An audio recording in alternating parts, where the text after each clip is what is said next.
Okay, so welcome everyone. Welcome, guys. This is Dityanshu Vyas. I'm the founder of Petroleum from Scratch, a venture that you must be familiar with. We try to provide various resources to the community, basically the oil and gas community, in order to get at par with whatever has been going on in the industry. We supply various kind of notes, handwritten materials, and all such kind of things that help the community to learn. The major focus was on the students to learn various things, and recently we started delving into data science because that's a very hot topic in the industry. I've been working on various data science and oil and gas related data science topics and projects since last 1.5 years. I've been trying to work with Python and all that uh, uh, kind of projects. So now we are coming up with a series of podcasts or whatever you call it. We are trying to introduce various topics in the form of discussions. So today we have two guys, very talented guys. One is, you guys know him. He's a fellow co-founder of Petroleum from Scratch, Mr. Jayesh Char, and Mr. Navdeep Dhaka is also here. So we have been batchmates in IIT ISM Dhanbad for over 2 years. So I know these guys and I know how capable they are. And we have been basically working on projects together over the last 2 years. So it's great to have discussions with people, with the same people I have been discussing domain related topics with. It's a great opportunity to have these discussions now converted to data science related topics, right?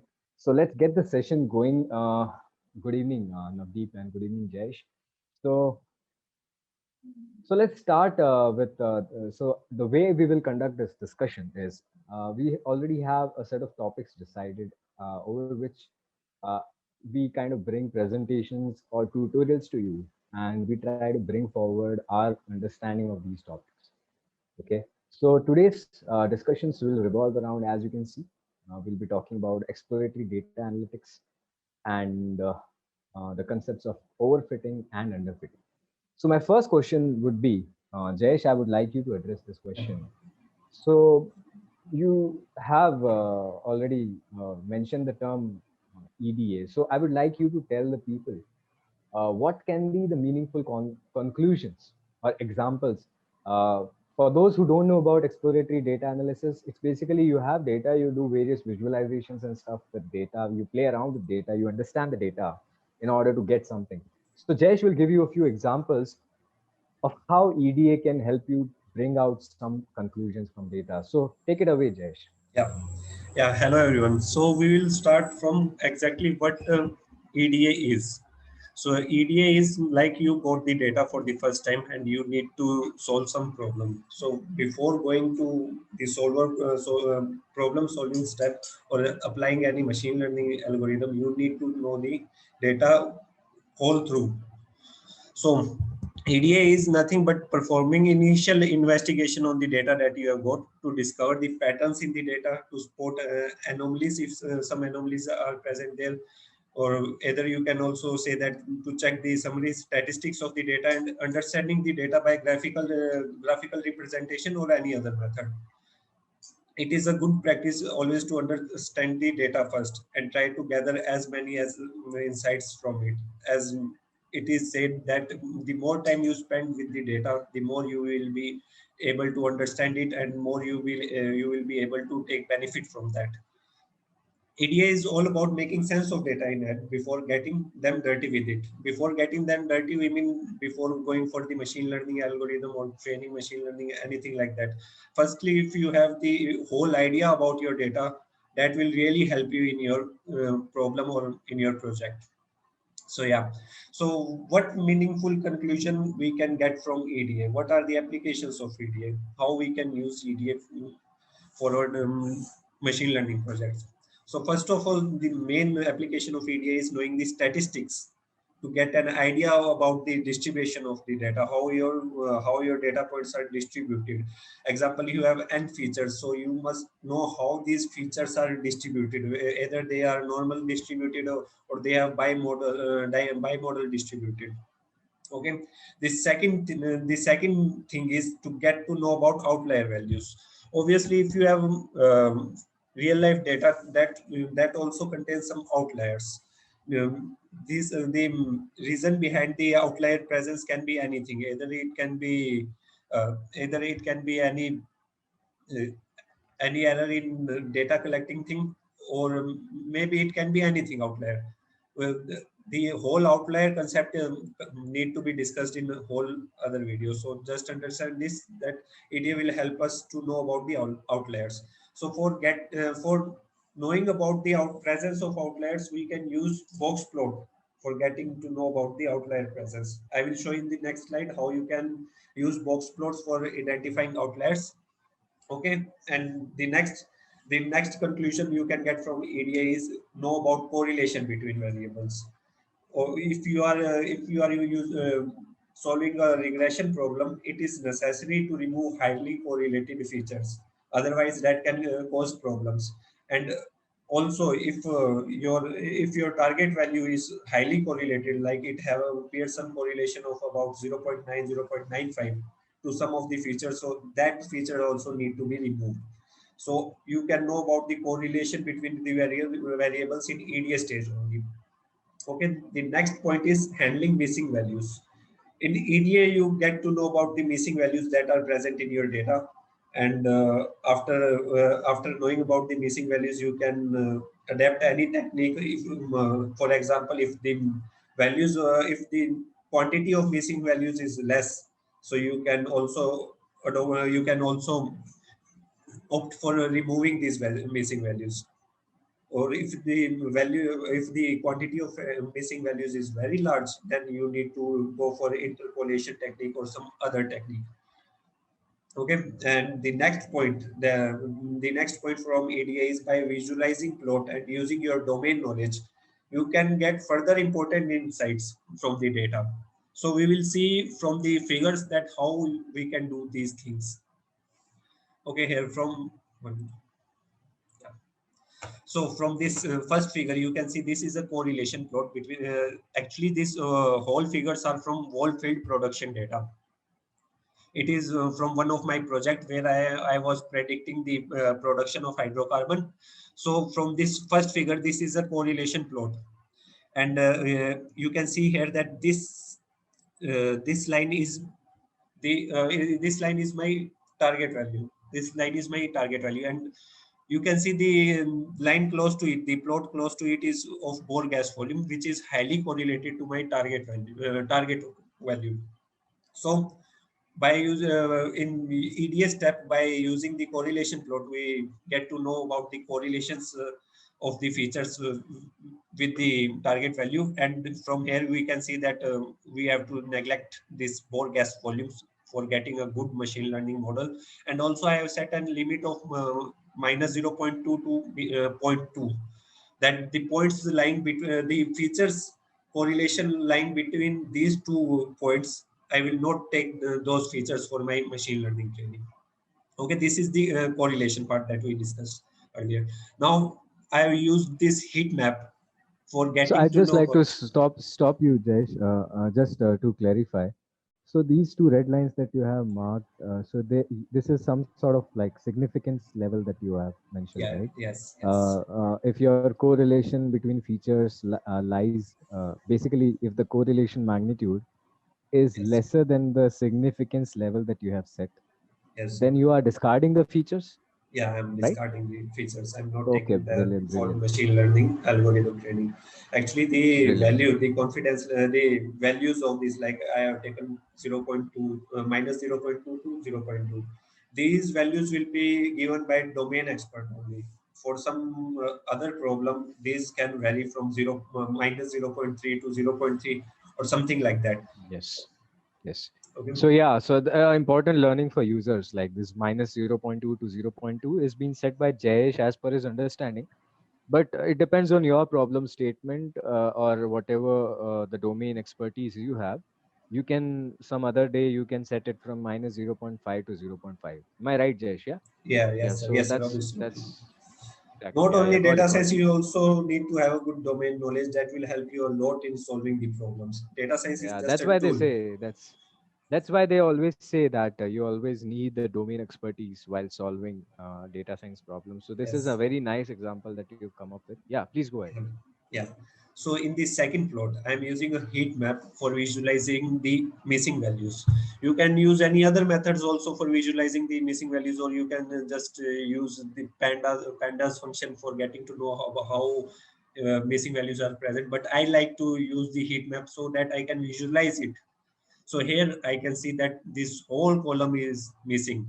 So I need to drop this whole column, and these little bit values in other columns are also missing. So I have used interpolation in this particular project for filling these values. Again, the technique for filling the missing values vary from problem statement to different problem statement and from data set to data set.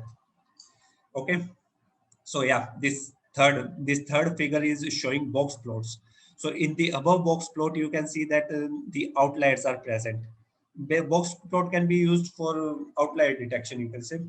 So in the above box plot, you can see outliers are present. Again, application of EDA, and after some outlier removal technique or outlier handling technique, after applying that handling technique, the second plot, the final plot, you can see that in the second plot, outliers has been handled.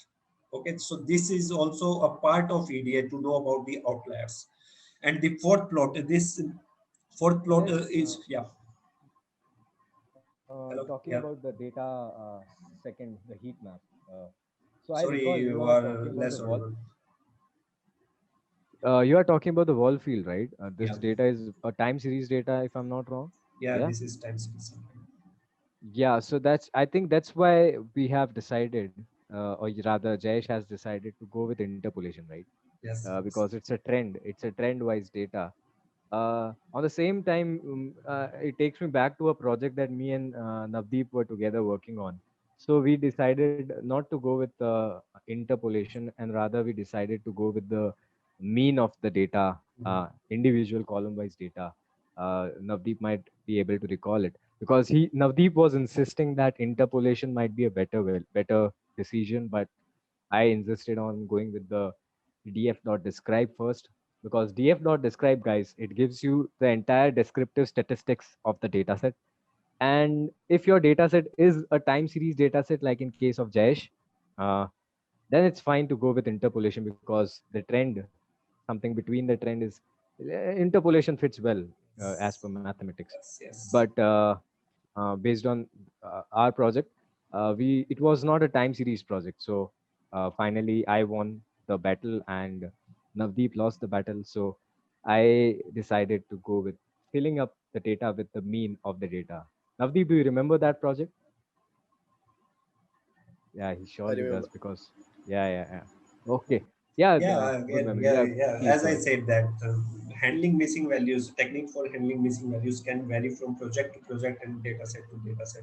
As you have said that you were using the mean values for filling. This is all. I also want to add one more point. Like if we have a skewed distribution, first of all, you need to know about the statistics about your data. Now I know I know statistics of my data. I know the distribution about my features. If I was skewed, like this feature, let us say average job size is having some missing values, and it is a not a, it isn't a time series data. So I have to handle the missing values. I don't want to remove the missing values. And I also know the distribution that it is a skewed distribution. It is a type of skewed distribution. So in that case, I cannot use mean value. In that case, median value is preferred for using. Okay. So yeah, missing handling missing values is also a topic for a whole another video that can be taken Nice, solo. nice point. Nice point. Nice point. Yeah, and the last plot you can see here, this plot is about each and every feature that was present in the data set. Now, I'm not able to zoom it. You will not be able to see it clearly. But I will tell you one thing that it has two columns. One is of oil volume produced and other is of water volume produced. And if you can see it from here that after some point the value of water volume produced is increased and it has become constant. So yeah, after and for this value, for this plot, from this plot, and applying my domain knowledge of petroleum engineering, yeah, I can conclude that the breakthrough at the well, breakthrough at the producer well has happened. That's why the my water volume has increased and has become constant after that. And if you go on the same point for the pressure well at downhole pressure, average reservoir pressure, you can see that the average reservoir pressure has been also reached to a point. So yeah, so this point advocates my point that I made in the last slide, that by applying domain knowledge and EDA, you can get a lot more insights from the data. Yeah. So now moving on to the second topic. Our second topic is about overfitting and underfitting. So we will get a high overview about what is overfitting and underfitting. As you can see that there are three figures in this plot. This is kind of classification problem, okay? And the cross and the dot, the cross and the circles, these are the two classes that are present in our data. So I Jayesh, need, I'll stop you here, and I will give you the audience, for those who don't have any background in data science. I'll give them a 2 minute introduction about what is the context. So basically, when we are trying to deal with machine learning, or basically data science, or whatever you call it, you start with data and you train a machine. So in a way, you are trying to create an artificial brain, right? And then you ask the brain to make predictions on new data, right? Now, if the brain generalizes well over the new data, then it's a good brain. But if the brain says incorrect answers continuously, it's like a bad brain kind of thing, poor brain, right? So overfitting and underfitting, they are kind of, they refer to the performance behavior of the brain. So they both are kind of, they are problems. They are like the, bad behaviors of a machine. If it's trained on data, overfitting is also bad and underfitting is also bad. Jesh will explain what overfitting and underfitting is, why they happen, and how can we, discuss about it. Once Jesh is done, if something's left, I will also give an introduction. But to be concise, for people who have no background, overfitting and underfitting are both different ends of the problem, but they still are problems. We have to find a brain which is neither overfitting the data, neither underfitting the data. It's pretty much clear from the name itself, but Jesh will explain you better. Please go ahead. yeah, as Divyanshu sir said, that we are training our machine learning model. So in training the machine learning model, you are just you are actually showing the data to your machine learning algorithm, and from that data, the machine will automatically learn. Okay, I got the data, and he will map the things inside it, and get to know about. Okay, so if these values are present, then it can be either class 1 or class 2. This I am giving an example for classification problem. Similarly, for regression problem, like these values are present, then this value will come as output from my learning. Machine will do this thing. So yeah, overfitting and underfitting are the two problems that we come across in machine learning. So both the problems will result in poor performance of our machine learning algorithm. So our main thing is to get the output from the machine learning algorithm. We trained our algorithm from the training data. After that, I need to apply in some unseen data. So I want to know how my machine will perform on this new unseen data. Yeah. So before going to overfitting and underfitting, I want to discuss one more term known as generalization. Generalization means how well the concept learned by the machine learning model applied to specific example that are not seen by the trained model. Okay. So now I will come straight to overfitting. So yeah, here from this figure you can see it is a overfitted model. Why it is overfitted? Because model is trained so well on training data, so well that you can see here, maybe there these are 1 or 2 points are outliers present. Even he also learned about the outliers. You can see that this process here. So the classification problem, the classification line is going from this process like this. So we have trained our model so much on the training data that it will not generalize on new data. So when we use this overfitted model on the new unseen data, it will not give us the accuracy that we are expecting from it. You can get an accuracy of 97 98% from this model on training data, but on the new unseen data it is possible that you are not able to even get the 10% accuracy from this overfitted model. In a similar way, underfitting, the next problem, underfitting is that model that can neither model the training data or nor generalize to new data. So like you can see here, if our model is underfitted, it is too simple to explain the variance, or you can say it is too simple for giving the result to our classification problems. So these two are the problems that we face in our machine learning algorithms. Yeah. So yeah, that's my answer, and that's from my side. Yeah. Mr. Devansh, you want to add something more?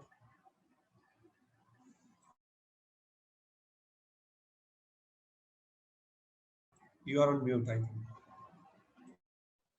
Yeah, so this is a classification example, nicely explained, Jesh. So, uh, is there an option of a marker or something in this? No, right? Okay. Yeah. So I would wanted to explain the same thing using a regression example. So everyone knows fitting a straight line, right? Y equals to mx plus c. So suppose there are dots and you clearly see the trend that it's a straight line. Okay.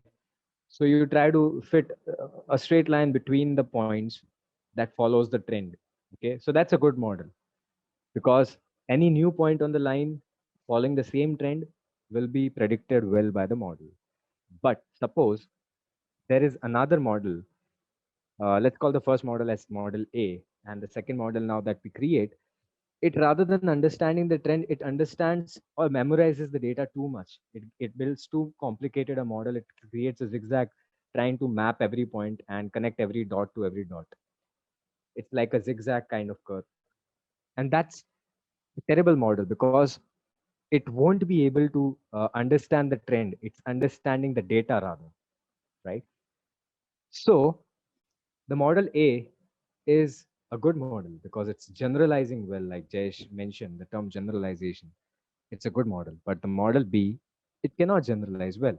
The model B is said to be overfitting the data because it's memorizing the data too much, so bad that it cannot even remember what trend was the data going on. But the first model, though it cannot touch every point on the way, but it's still following the trend that the data is giving it. Okay. So, yes, the first model is underfitting a bit, but it's understanding the model well. It's generalizing well. Second model, it's not underfitting, but it's too much overfitting. So, both of these things are kind of problematic in their own way. But if we have to choose, we can say model one is a good model. Okay. So, that's the difference between underfitting and overfitting. A model should not be too much overfitting. A model should not be too much underfitting. Now, talking about why it happens when the data is very small and you are providing too much of training to it. You are spending too much time on training the data. Then it overfits the model. Suppose your data is very small and you are fitting a very complex model on it. Then also it is kind of overfitting. So we can have this discussion in detail and maybe some other separate sections, but that's a good session for today. I guess Yeah. we've talked about Yeah. As very Devanshu nice sir is things. saying that, yeah, Yeah. you guys can see from these three figures. The first one is the underfitted model. You will get to know automatically when you visualize these figures. The third Yeah. figure one is overfitted model. You can see that it is recovering each and every point, no matter how the curve is coming.